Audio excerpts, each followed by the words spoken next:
Thanks so much for having me. Hi, everyone. I'm Thomas. I'm a research engineer in the science team at Google DeepMind, and I'll present our recent work on AlphaQubit, or the official title, Learning High Accuracy Error Decoding for Quantum Processors.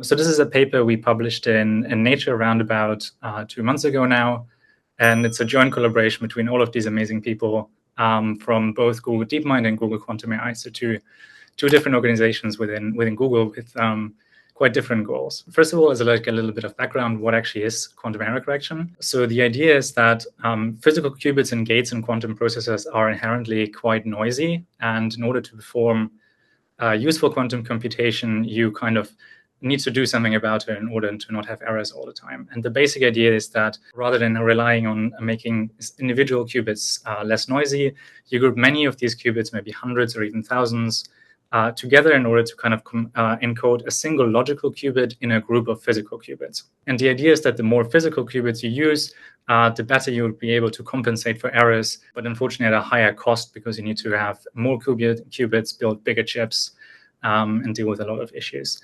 And just as like a classical analogy, imagine you would want to send just like a single normal bit over a noisy communication channel to a friend, and the communication channel might flip your bit. Then what you could do is you could send the bit multiple times, and the receiver on the other can take like a majority vote, for example.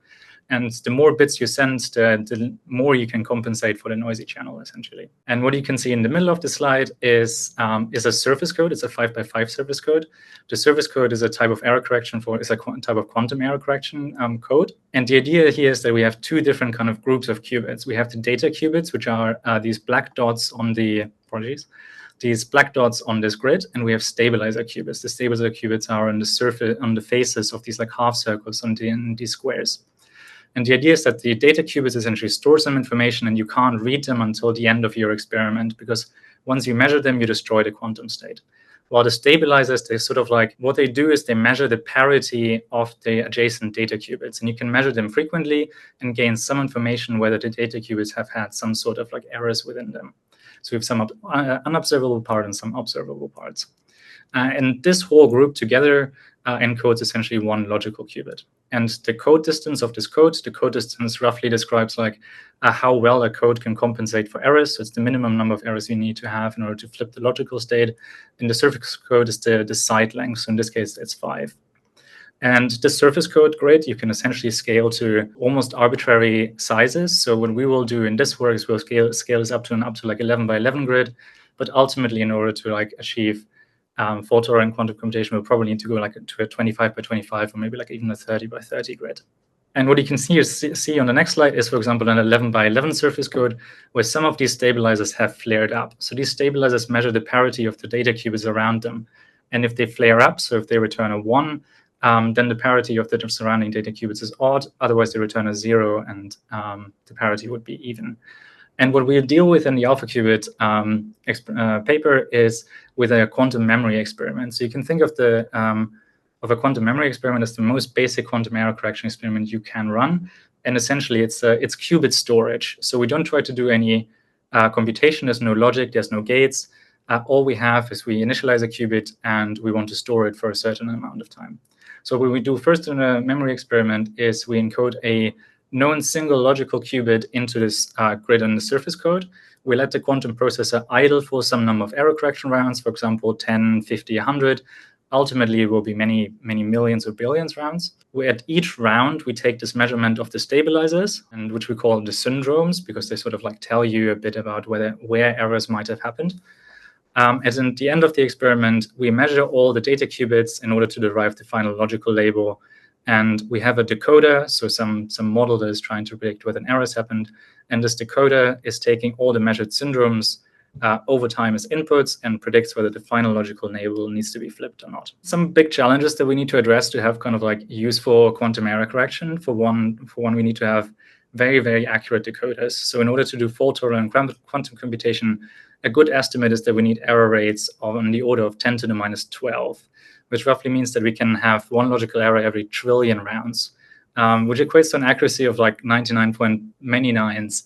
So we need to be really, really accurate. There's almost no room for errors in this prediction task. And we don't just need to be really, really accurate, we also need to be really, really fast. So essentially, the decoder needs to keep up with the clock rate of the quantum processor. And the clock rate depends a bit on like what type of quantum hardware you're using. Google Quantum is using superconducting hardware. And the clock rate that we ultimately need to keep up with is one microsecond per round of error correction. Or in other words, we need to process 1 million sequential rounds every single second. So we need to be incredibly accurate and incredibly fast, which I think is a really unique challenge in machine learning, that you need to be that accurate and have so little room for error, but also need to do it really fast. So I think it's quite exciting to work on. Then the next question is, why would we want to use machine learning for quantum error correction? There's been a lot of work over the last there's been a lot of work on kind of like more algorithmic decoders that don't use machine learning. People have done an amazing job. They've become very strong, especially for the surface code. But designing really fast and really accurate decoding algorithms is really hard. And we hope that machine learning is able to discover a really good algorithm by just looking at a really vast amount of data. Also, the other thing is quantum devices are really unique. They have like sort of very device-specific error patterns very often. They're very sensitive to things like temperature and other things. So when we have a decoder, we probably want to tune it very specifically for one device. And the way you do this with algorithmic decoders is that you have sort of a human-designed noise model that kind of tries to approximate the like error sources and error probabilities that you have in a quantum processor. But there will always be a gap between the noise model that you kind of design and the true noise profile of the quantum device. And the hope is that machine learning can learn sort of an implicit noise model by learning from data that you generate on the quantum computer itself. So we wouldn't have to put a lot of work into designing very accurate noise models, and also we hopefully can get more accurate and closer to the kind of real noise profile of a device. Another reason for using ML is we may want to handle richer inputs than algorithmic decoders typically handle. So most algorithmic decoders work mostly on binary inputs, but sometimes you might have, for example, probabilistic inputs or side inputs that would provide you additional information. And usually it's very easy to kind of add these things into a machine learning model, mostly without slowdown. If you just add a few inputs, it usually doesn't cost you that much. While adding additional information into algorithmic decoders can often be very difficult, and if you do it, it can often come at quite a computational overhead. And lastly, there's a lot of investment in machine learning in like making things run fast, both on the kind of hardware acceleration side with new GPUs and TPU generations, but also with designing more and more efficient architectures. We hope we can leverage that body of work in order to achieve our throughput goals. AlphaQubit is not the first time that machine learning is applied to quantum error correction. There have been quite a few papers that have used machine learning in some form or another in quantum error correction, but most of them use either quite a simplistic noise model or unrealistic noise model that doesn't really correspond to noise models that real devices would have, or they only go to like very small co-distances that aren't really relevant for the future. While for AlphaQubit, we work on both experimental data from a quantum computer and also very realistically simulated data, and we go up to intermediate co-distances already. So we go beyond existing work, both in kind of in the realism, but also in the size of the inputs. Moving on to the architecture a bit. So again, this is a surface code. This is a 5x5 surface code. Again, this is kind of like a group of physical qubits that is trying to encode a single logical qubit. Then what we have in the memory experiment is we initialize this and we let the quantum device idle for some number of time. And during this idling time, certain errors will happen. Certain qubits will be flipped in some way or another, just because physical qubits are noisy and aren't particularly stable. And at every single round, so for example, every single microsecond, we can measure all the stabilizer qubits and get these syndromes out that could hopefully tell our decoder about what is happening within the quantum computer. And more concretely, what information do we get at each time step? So at each single stabilizer, so each stabilizer is like one of these faces in this kind of graph, we get a measurement of the parity of the adjacent data qubits. So essentially what we get is, for each stabilizer is a binary value. So we sort of turn the surface code into this binary, almost image-like matrix, which we can use as input. We sometimes get like additional input values per stabilizer, such as like an event, which is basically just an information whether the measurement has changed from the last round or not. So it's a little bit redundant with a normal measurement. But we could also feed, for example, leakage information. Leakage is when your stabilizer is entered into a higher energy state, which is sort of like makes the measurement essentially invalid. And we can, for example, flag that. So we would have like a multi-dimensional image essentially. But you can kind of think of the surface code as like an image input that we will get at every single time step. So what we do then is we take this image essentially, and per stabilizer we run this single binary value, these multiple binary values through some embedding layer in order to map it through some high dimensional float vector. And then we apply a recurrent neural network, which essentially the job of the recurrent neural network is to keep track of things or important things that have happened over time. And then finally, when the experiment terminates and we get the final measurements, we take the final state from the recurrent neural network and we run it through a so-called readout network, which is just a kind of like a small neural network, and we predict the probability whether an error has happened or not, so just a single scalar. Zooming in a little bit more on some of the architecture details. So at every single step for every single stabilizer, we get a measurement. So this is the parity of the surrounding data qubits. We get an event, which is just whether the measurement has flipped from the last round or not. We get leakage information and event leakage, which basically tells you whether your stabilizer has entered into some unwanted state. And we also have some positional information. So we just embedded the index. You could also embed like a physical location, like the qubit location on the chip, for example, but just some positional embedding similar to what you do for large language models. And we take all of these these values and we map them into some larger value and combine them to have one 256-dimensional float vector per stabilizer. Then what we do in the RNN core is we take the decoder state, so that's the state from the previous RNN core, or in 0 for the initial step. And we take all of these per stabilizer inputs and we combine them. So this is like some temporal information mixing. So we have some state that is flowing forward through the RNN, and we add new inputs to it all the time. And we found it like a very simple mixing mechanism of just adding and scaling. It worked just fine. And afterwards, we had a few layers of a syndrome transformer. So a syndrome transformer is essentially then not mixing temporal information, but is mixing information between the different stabilizers. This syndrome transformer is shown on the right here. And basically, we start with some self-attention with a learned attention bias to communicate values between the different stabilizers. Then we have a per stabilizer gated feed-forward neural network.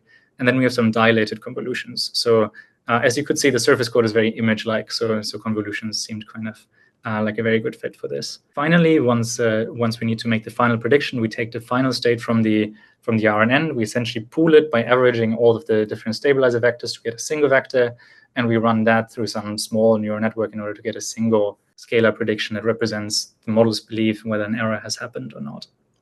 And most notably, we apply the exact same architecture regardless of the code distance. So regardless if it's a 3x3 surface code or an 11x11 surface code, we always have the same architecture with the same hyperparameters.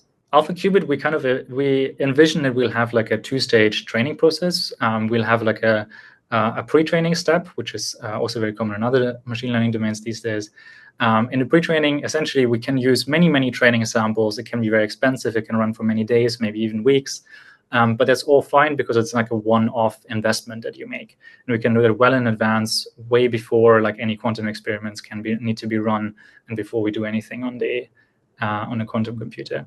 And for pre-training, we mostly use simulated data sets because we can simulate all these experiments on classical hardware, and that's very cheap and essentially gives us infinite training data. Also, what this allows us to do is we can sort of create a generic but also very diverse training set. So we can, for example, mix samples from like different noise rates and different lengths of rounds. And we also experiment with like mixing different code distances together. And the idea of this is that we train like a generically good quantum error correction algorithm. And then in the second step, we do a fine-tuning run. And the fine-tuning is very different from the pre-training. For the fine-tuning, we would use real samples from the quantum computer, which are very expensive to obtain and kind of very rare. But the fine-tuning itself, because we've already done this really expensive pre-training, should be very fast and cheap. And the goal of the fine-tuning is that we really tailor the neural network to the device specifically at one moment in time. Moving on to some results. So 2 years ago, Google Quantum AI published a paper where they showed for the first time that if you move from a distance 3 surface code, that's kind of highlighted here in red on the top, to a distance 5 surface code highlighted in blue, then you can get a reduction in error rate, meaning that the error rate you achieve for a distance 5 service code is lower than for a distance 3, but having a higher cost of having more qubits. And this is great because in theory, it kind of means that all you need to do is you need to scale up the size of your chip and get larger and larger service codes. And at some point, you'll be able to have such a low error rate that you can actually do useful quantum computation. So this is the first step sort of towards this, and this was around about 2 years ago. And what they did back then is they showed that for some of the decoders that they had, they could achieve this like error reduction, but not necessarily for all of them. And we essentially repeated this experiment with AlphaQubit. And AlphaQubit in this graph here is shown in blue for pre-trained and in red for the fine-tuned version. And on the left, we have 2 other machine learning decoders. And on the right, we have 4 algorithmic decoders. And you can see that even the pre-trained AlphaQubit is already at least on par with all of the other decoders, while the fine-tuned one is outperforming everything by a quite significant margin. Most notably, I want to point out the tensor network. That's the kind of the black bar here. The tensor network is a algorithmic decoder that's very expensive and very slow to run, and it's theoretically optimal. We can still outperform it, and the reason that we can outperform a theoretically optimal algorithm is because it's theoretically optimal for a noise model that is not necessarily particularly accurate for the actual quantum device, because there's some gap between a noise model that you can kind of simulate and the actual noise profile of the device. While when we learn directly from data, we can kind of fit much closer to the actual noise profile of the device. Just as a side note, though, I said that we wanted to pre-train like a very generic model. However, it does matter to some extent what data we pre-train AlphaQubit on. So on the right here, you have a bar chart showing 3 different pre-training data sets, essentially, ranging from very generic, SI1000, essentially makes no assumptions about everything, is very, very generic, to something a bit more fitted from actual device data. So PIJ and XEB are methods that take device data in order to fit a noise model, and then we can use that noise model to still simulate data for pre-training. And if we are using a kind of a pre-training mixture that is closer to the actual device, we do get better performance from the pre-training model. However, the interesting thing is that if you fine-tune even the generic model, we kind of make up for most of the difference, which is very promising because it means we can really pre-train on a very generic data set, and we don't need to get device data even for pre-training. This is for kind of very like small code distances. This was only 3 and 5. A few months ago, Google Quantum has introduced a new chip that can now do distance 7, but still this is kind of very small. So distance 3, 5, and 7 you can see at the top here. But what we really wanted to do is evaluate whether AlphaQubit is a viable decoder for the future. So we essentially wanted to evaluate it on future hardware, which you can't do. But we can use a simulator in order to kind of simulate sizes of future devices. We did this up to code distance 11. So 11 is shown at the bottom. It consists of already almost 250 physical qubits, so already quite a lot. And we used a pretty accurate simulator that can that supports quite realistic noise sources, including, for example, crosstalk, where different qubits interfere with each other unintentionally, as well as leakage, where qubits kind of escape into like a higher energy state. As well as soft readouts. So as I said earlier, we usually get this binary measurement of like whether the parity is even or odd. But realistically, all signals we get out of a quantum computer are not actually binary, they're continuous signals. So they would be, that then get usually binarized. But what you can do is you can actually interpret them more as like a probability. So for example, you could feed 0.3 in based on how clear the signal was. And hopefully the soft information will tell the model a bit more about the actual state of the quantum computer. And just to note that all of the data we generated using the simulator has been open sourced and can be reused. So what we did again is we pre-trained AlphaQubit on a very generic noise model, SI1000, and then we fine-tune on the data we got from this realistic simulator. So essentially what we're doing is we're treating this realistic simulator as if that data came from a real future quantum device. And we only fine-tune on it, we don't do any pre-training on it. And what you can see on the right is a comparison between AlphaQubit and correlated matching, MWPM core. Correlated matching is one of the algorithmic decoders it's one of the best algorithmic decoders that still runs in a reasonable amount of time. So it's a strong baseline, very, very good on the surface code. And what you can see is that even if we don't do any fine-tuning, so the leftmost point, if you only use the pre-trained model, we're already able to outperform the algorithmic decoder. And the more samples we use to fine-tune our model, the more we can actually widen the gap and outperform the algorithmic decoder even more. Now coming to the richer inputs that machine learning can handle. As I just said, we have these like probabilistic inputs that represent a bit more whether the value was closer to 0 or 1, but doesn't get binarized into 0 and 1. On the left here, we have a plot where AlphaQubit and correlated matching were fed these binary inputs. So you only look at the red line and the black line here. And this is on hard data, so just binary zeros and ones. While on the right, we have soft data, so we have kind of probabilistic inputs. And you can see that both AlphaQubit in red and correlated matching in black have better error rates, so lower error rates, if we give it this additional information. And the crucial thing to note here is that we did integrate the soft inputs into correlated matching, and it was very challenging to do so, but also it comes at a significant slowdown for the method, while for machine learning models, it just comes for free. So we sort of can exploit this additional information without any overhead. Another really, really nice thing that you need to have is essentially once you want to have a very useful quantum error correction decoder, you need to be able to handle experiment lengths of arbitrary sizes. So whether it's 25 or 50 or 100 rounds or any number in between, the decoder kind of needs to be able to handle it. What we did is we only trained AlphaQubit on error correction rounds up to length 25, but we evaluated after training, we can evaluate it on arbitrarily long experiments, and we evaluated on up to like 100,000 rounds, so orders of magnitude longer than the sequences that we trained on, and it still was able to maintain its error rate just fine and still outperform correlated matching, which is great because it means that you don't ever need to train on really, really long rounds to get to be good at them, because training on really, really long samples would be very expensive and could be very, very difficult. Another benefit of AlphaQubit is calibrated outputs. So this essentially means that the probability value that AlphaQubit outputs can actually be correctly interpreted as a confidence. So when AlphaQubit says, I'm 80% sure that there was an error, in 80% of cases, there actually was an error, and 20% of cases, AlphaQubit was wrong. So AlphaQubit essentially can tell you how confident it is, and you can trust that confidence.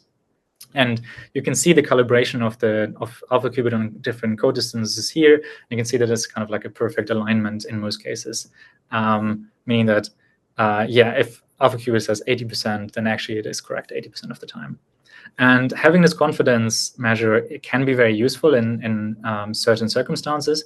For example, if you have a hierarchical decoding scheme where you have an outer code and an inner code, where the outer code would benefit from knowing whether the decoder from the inner code is getting confused or struggling. And also in certain kind of quantum computing subroutines, such as magic state preparation, you would benefit from being able to terminate early if the decoder is already struggling.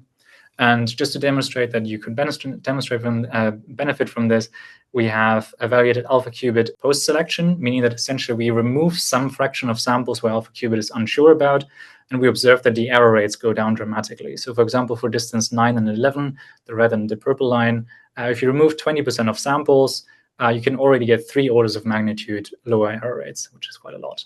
Lastly, we've talked a lot about accuracy. We're going to talk a bit about speed. For superconducting hardware like Google Quantum is using, we'll need to achieve a throughput rate of 1 microsecond per round, which is the green line here. And on the x-axis, you have some code distances. On the y-axis, you have some timings. AlphaQubit is currently about a factor of 10 to 100 away from this 1 microsecond. But we might already be fast enough for some other quantum hardware types that are in superconducting. The gray lines are some other decoders that kind of scale with depending on how noisy the device is. So far, our main goal has been to achieve state-of-the-art accuracy, which we've achieved. Throughput has only been a secondary goal, but we have a lot of ideas how we can make quite significant speed improvements in the near future. For example, just by getting the latest accelerated generations and waiting for the next few years, distilling AlphaQubit into a much smaller model, doing quantization, working on more efficient model architectures and doing custom implementations. So to summarize, we achieve state-of-the-art accuracy in error correction decoding up to intermediate code distances. We have an architecture that's scalable in principle. We apply the same architecture to code distances from 3 and 11, and hopefully could also apply to larger code distances. And we're also able to generalize to many, many more rounds that we've trained on.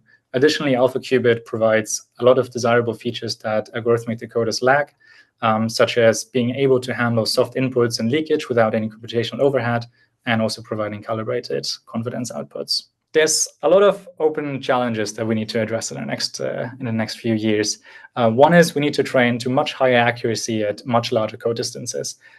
So we achieve roughly like an error rate of 10 to the minus 6, 10 to the minus 5 to 6 on code distance of 11, and we probably need to go to 10 to the minus 10 or 10 to the minus 12 on code distance up to 25 or 30. Also, while scaling to larger inputs and higher accuracies, we also need to improve the inference speed by a factor of 10 to 100. And also, currently, all we're dealing with is this qubit storage. So we just have the memory experiment, and we need to move towards supporting quantum logic when you actually do computation between multiple qubits and not just having one qubit. I had this question from some times ago, and I was always thinking, like, since we need a lot of computational power for reinforcement learning, do you think there might be a way that quantum computer help with reinforcement learning, or is it like too naive or too optimistic? You're asking whether you can run reinforcement learning on a quantum computer rather than running it on a GPU. Something in that domain. Do you think that they can help? I certainly think that AI and quantum computing can be very complementary. I think, yeah, both running machine learning models, not necessarily RL, but kind of arbitrary machine learning models on quantum computers could be very interesting in certain domains. And I think also the other way around, I think quantum computing could be very interesting for machine learning. I think it's still a little while away, though. So quantum devices will still need several years to get to a state where they have useful applications. So I don't think we'll run RL on quantum computers anytime soon, but it's a nice perspective to think about. And just like following up, you were talking about different models, but the other way, do you think there could be some some reinforcement learning that could improve these models that are trying to help with this quantum computer? So the other way around, do you see that also at the moment? Yeah, I think there's definitely potential for reinforcement learning. So quantum AI recently had some work where they use reinforcement learning in order to fit the noise model of a device. That's one way. I think quantum error correction itself is it's a binary prediction task, so RL is not necessarily the best choice, but I think there's definitely areas where RL could be very helpful. My questions are very elementary and more related to trying to understand quantum. That's a little new to me. I was wondering about your measuring these correction codes kind of over and over and over time.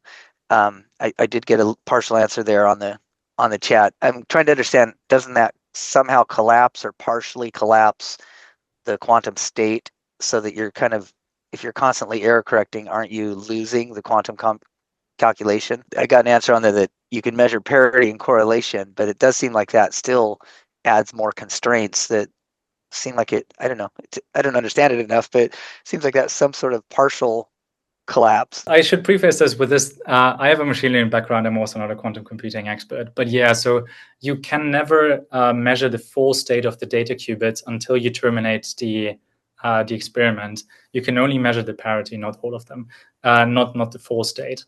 For the stabilizers, you can measure the whole state. But yeah, once you would measure the data qubits completely, you would destroy the quantum state, as you say correctly. I just had one question about the simulation of future architectures and, I would say exceeding the theoretical benchmarks. So when you notice that the theoretical benchmarks have been exceeded, did you also simulate the future noise and sort of try to play devil's advocate, because it seems like you thought that about the architectures, and simulating future architectures, in some ways prove the robustness of the neural network? When you simulate future devices, you of course need to make certain assumptions about what future error rates would be. So you can never fully accurately predict that. So you still need to make some assumption of how you think certain error sources will behave on future devices. So you always make some assumptions. As for the theoretically optimal decoder, we can't unfortunately apply it to the simulated data that we have for the future, because it doesn't really scale beyond the code distance of 5. So you can only apply it to code distance 3 and 5, and 5 is already significantly expensive, but we wouldn't be able to apply it to 7, 9, or certainly not 11. My question is just what modality of qubits are used for within the architecture? So the quantum hardware that Google is using is based on superconducting. Okay. Yes, Google's hardware is superconduction based, but nothing about that in AlphaQubit is really that hardware specific, because it pretty much it doesn't touch the quantum part. All we're dealing with is classical measurements. So what the actual modality of the quantum computer is kind of irrelevant for AlphaQubit. We just need the hardware to be able to implement the surface code, essentially. But what modality you have for your qubits is not necessarily important. And as I said earlier, for certain quantum hardware types, such as neutral atoms, for example, we might already be fast enough because they sometimes have lower clock rates. Thomas, if we go back to the slide where you described the architecture, I'm just curious, like, it seems like this is now the optimal architecture, right, that you found. I'm just wondering, like, what other, before you came to this optimal one, like, what other architectures did you guys explore? If there are like any interesting insights that you found that sort of led to this optimal one? I guess optimal is a tough claim. I guess optimal up to now. I don't think architectures will ever be optimal. There'll always be room to improve them. We experimented with several things. So, for example, if you with like different ways of mixing the kind of like temporal information and stabilizers. So basically like an RNN update. We experimented with like different updates in the syndrome transformer, for example, removing the convolutions and having like an attention-only model, which we ran like an ablation on it in the appendix. But that seemed worse. So it seemed like the combination of attention and convolution seemed very, very helpful. We also experimented with like having this attention bias or not having this attention bias, and many different types of hyperparameters especially. Are you planning in the future to try those new reasoning models and see how it will work? Like I would love to, but our models are already too slow. So adding more inference compute is sort of the direction we can't really go. We would love to like make pre-training much more expensive, but make inference faster, not make pre-training smaller and inference slower. So I think it would be really cool if we had some sort of scaling law for inference time for quantum error correction as well. But I think we don't have the inference time budget, sadly.